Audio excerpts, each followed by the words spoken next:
Now we're going to get into some absolute value problems that are a little more complex. However, we're still going to use that same process, okay? So just like before, the very first thing that you always want to do is get your absolute value by itself, okay? So if you look at this problem, the absolute value is actually already by itself. So we're going to go ahead and we're going to move to the next step, which is to break into our two cases. All right. So if you remember, our first case is always going to be exactly what it looks like without the absolute value bars. So it's going to be x plus 10 is equal to 4x minus 8. Okay. My second case is going to be exactly like this, except the right side is going to be negative. All right, so I'm going to take away my absolute value bars and have x plus 10, and that's going to be equal to a negative, and then remember the whole thing, 4x minus 8. So if you notice, I didn't just make the 4x negative. I put the negative in front of the whole expression, which means this negative is going to be distributed to both parts. Very important. It doesn't just change the first part of your expression, it goes to both parts. All right? We'll come back to that in a second, but let's go ahead and solve this right here. All right, so we just learned how to solve equations. Well, we just reviewed how to solve equations. You've known how to do it. So let's go through those steps that we talked about. All right, first step is to eliminate parentheses. No parentheses here. Second step, combine like terms. Nothing to combine here, nothing to combine here. So then my third step is to move variables to one side. All right, now like I've said before, it doesn't matter what side you move them to, but I'm going to go ahead and move them to the left. So to move a positive 4x over, I'm just going to subtract 4x. Minus 4x, minus 4x. Okay, so x minus 4x, that's going to give me a negative 3x. So I have negative 3x plus 10 equal to a negative 8. All right, from here, I'm going to add or subtract. So to get rid of a positive 10, I'm going to subtract 10. Minus 10, minus 10. So this gives me negative 3x is equal to a negative 18. Now my last step is to multiply or divide, and in this case, I'm going to divide by negative 3. All right, so I get x equals negative 18 divided by negative 3 is going to give me a positive 6. All right. We are going to check this once we finish the other case, just like we did before. All right, so now I'm going to come over here and I'm going to solve this one. I'm going to go through those same steps. So just like before, eliminate parentheses. And this is what I was talking about. This negative is going to go to both of these. So this is essentially like we're multiplying by negative 1. My left side stays the same, x plus 10. And this becomes negative 4x and a positive 8. So notice, if it was a positive, it became a negative. If it was a negative, it became a positive. So both of these signs change. Okay? Everything on the other side changes signs. Now I'm going to continue with my steps. My next step is to combine like terms. But I don't have any like terms to combine, so I'm going to move on. Step 3 is to move variables to one side. Just like I said, I like to move it to the left. You don't necessarily have to, it's up to you.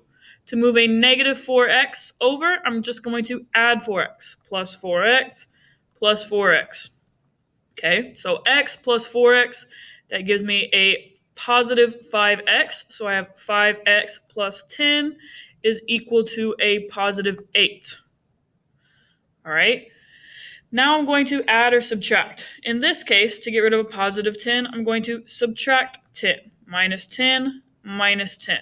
So this leaves me with 5x equals 8 minus 10. That's a negative 2.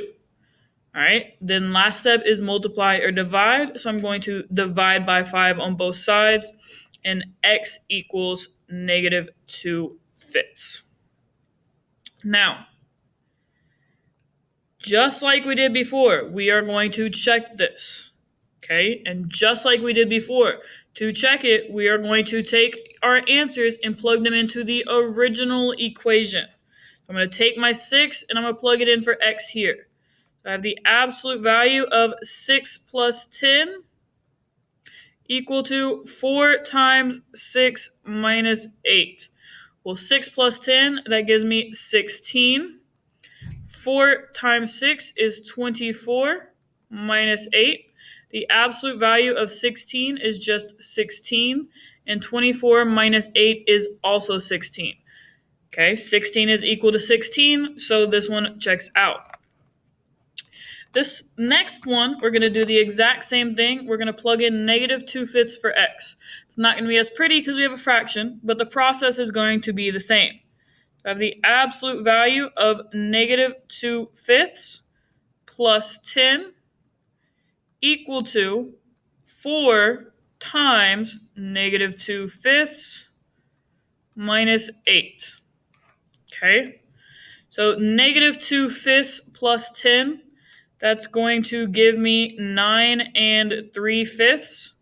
You can convert it to a fraction if you want. I am just going to leave it ugly like this for now. And then over here, I have 4 times negative 2/5. That's going to give me a negative 8/5. So I have negative 8/5 minus 8. All right. Now, the absolute value of 9 3/5 is just 9 3/5. And then I have negative 8/5 minus 8, which simplifies to negative 9 3/5. Now, is positive 9 3/5 the same as negative 9 3/5? No, it's not. Okay, so negative 2/5 isn't actually a solution because when we checked it, it didn't work out. Okay, so when this happens, it is called an extraneous solution. Write that down for you.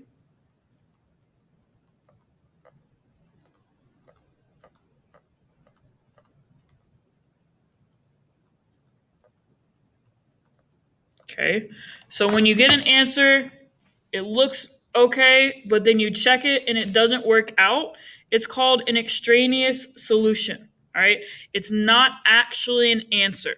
So our only answer here is our x equals 6 that did work out. Okay, so now that we've checked it, we found our one answer, we are done. The answer is x equals 6.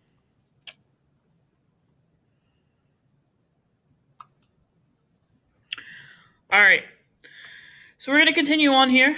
We're going to go through the same process that we've been doing. Okay, so first thing that we want to do is we want to get our absolute value by itself. So we want to get this absolute value of 2x plus 2 by itself. Now, if you notice, we have two things in the way of that. We have this 3 here. We have this negative 2x. Okay, so the first thing that we're going to do is we're going to get rid of this negative 2x here. So to get rid of that, we're just going to add 2x to both sides. Plus 2x plus 2x. Now, the reason I chose to add 2x first instead of divide by 3 is if I divide by 3 now, I'm going to have to divide everything by 3, including that negative 2x, and it's going to give me some ugly fractions. It's going to give me negative 2/3 x equals 1/3 x plus 1. All right, now you'll see by doing it this way, we eliminate the chance of having those fractions. Okay, so now I have 3 times the absolute value of 2x plus 2 is equal to x plus 2x. That gives me 3x. And then I have my plus 3. Now, another thing I want to mention, you cannot distribute this 3. Okay? Think about the absolute value bars as walls. You can't just jump over them. Okay? You have to go around another way. And that other way is by dividing. Okay? You can never distribute a number on the outside of the absolute value bars into your absolute value bars. Never. So to get rid of it, like I said, we're just going to divide. So divide by 3, divide by 3. Divide everything by 3. So these 3's cancel. That leaves us with the absolute value of 2x plus 2 is equal to 3x divided by 3. That leaves me with 1x, or x, plus 3 divided by 3, which is just 1. Now, if you notice, my absolute value is by itself, so I can break up into my two cases. All right? Just like always, my first case is going to be this exact problem without the absolute value bars. Okay, so I have 2x plus 2 equals x plus 1. Just like always, On my left side, I'm going to take away my absolute value bars. And on the right side, I'm going to make it negative. Again, we need to make the whole thing negative. So if you notice, I put in parentheses and put the negative out front so I wouldn't forget to distribute that negative to everything. Now from here, I'm going to solve it. All right. I don't have any parentheses in this one. I don't have any like terms to combine. So now I'm going to move my variables to one side. To move a positive x, I'm going to subtract x minus x minus x. 2x minus x, that leaves me with 1x or just x. So I have x plus 2 is equal to 1. Now I'm going to add or subtract. In this case, I'm going to subtract 2. Minus 2 minus 2. That leaves me with x equals negative 1. Just like always, we will check that in just a few minutes. But first, I'm going to come over here and solve this. So my first step is to eliminate parentheses. So I'm going to distribute this negative to both of these terms. That gives me 2x plus 2 is equal to negative x minus 1. I don't have any like terms to combine, so I'm just going to move my variables. To move a negative x over, I'm going to add x. 2x plus x is going to give me 3x, so I have 3x plus 2 is equal to negative 1. Now I'm going to add or subtract, so to get rid of a plus 2, I'm going to subtract 2. That gives me 3x equals negative 3. My last step is to multiply or divide, so in this case, I'm going to divide by 3. Negative 3 divided by 3 is negative 1. So if you notice, in both cases, we got negative 1. So that tells us we will have just one answer if this works out when we check it. So that's exactly what we're going to do now. All right, since there's only one answer here, there's no need to check negative 1 twice. You'll get the same answer either way. So I'm just going to take that negative 1 and I'm going to plug it into my original equation. So I have 3 times 2 times 3 times the absolute value of 2 times negative 1 plus 2 minus 2 times negative 1 equal to negative 1 plus 3. All right, so we got a lot of simplifying to do, but first I'm going to do what's inside of my absolute value. So I have 3 times 2 times negative 1 is negative 2 plus 2. And then negative 2 times negative 1 is going to give me a positive 2 equal to negative 1 plus 3. That's going to give me 2. And then let's go back to our absolute value. Negative 2 plus 2 is 0. So I have 3 times the absolute value of 0 plus 2 is equal to 2. Well, the absolute value of 0 is 0, and 3 times 0 is still 0. So this kind of goes away, and we get 2 equals 2, which is true, so it checks out. Our answer is x equals negative 1. All right, so that was how to solve absolute value equations. The last thing that we're going to do is learn how to write them from a word problem and then use the skills that we've already learned for solving to solve that word problem. Okay, so on this slide, we have our word problem. It says most tennis rackets have a 110 square inch head plus or minus 25 square inches.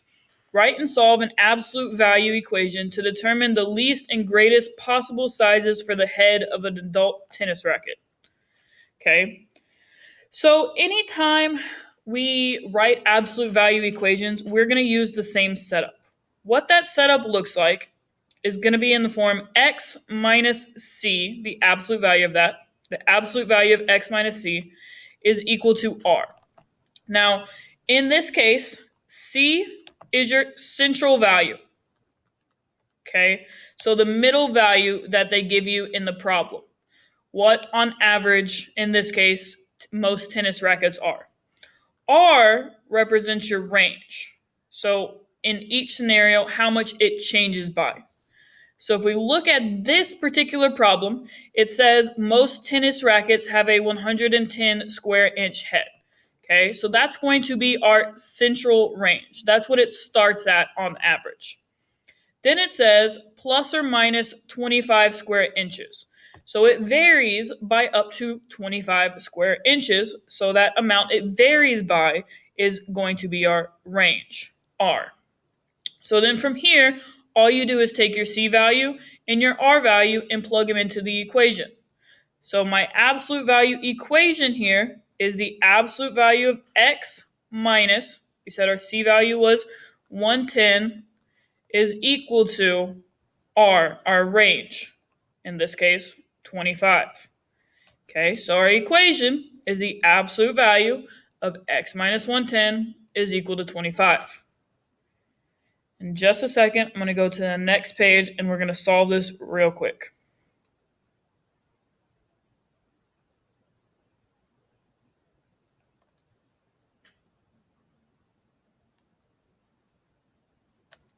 Okay, so I'm going to take that equation. The absolute value of X minus 110 is equal to 25. I'm just going to double check real quick. 110. Okay, perfect. Now we're going to solve this. You notice the absolute value is already by itself, so we can go ahead and break into our two cases. Just like always, our first case is exactly like it's originally written without the absolute value bars. Our second case, we're going to take away the absolute value bars and we're going to make the other side negative. Now all we have to do is solve this. So to get rid of a negative 110, I'm going to add 110. So X equals 135. All right. Over here, I'm going to do the same thing. To get rid of a negative 110, I'm going to add 110 plus 110. Okay. So over here, X is going to equal, X is going to equal 85. All right, now of course you do want to check, but I'm not going to check for the sake of time. All right, so on average, adult tennis rackets are 110 square inches, but they can go as high as 135 square inches and as low as 85 square inches.